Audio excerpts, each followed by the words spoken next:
the Concise RDWorks Learning Lab with Russ Sadler. Session 12.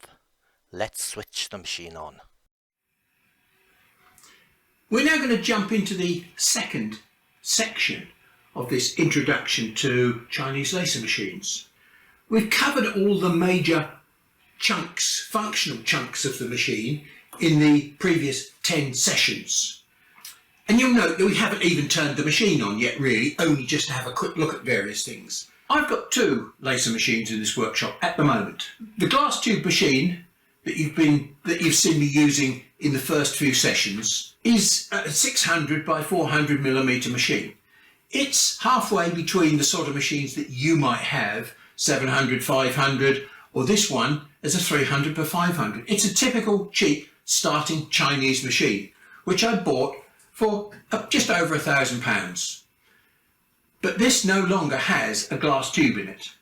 This has been modified to include an RF tube in the back here.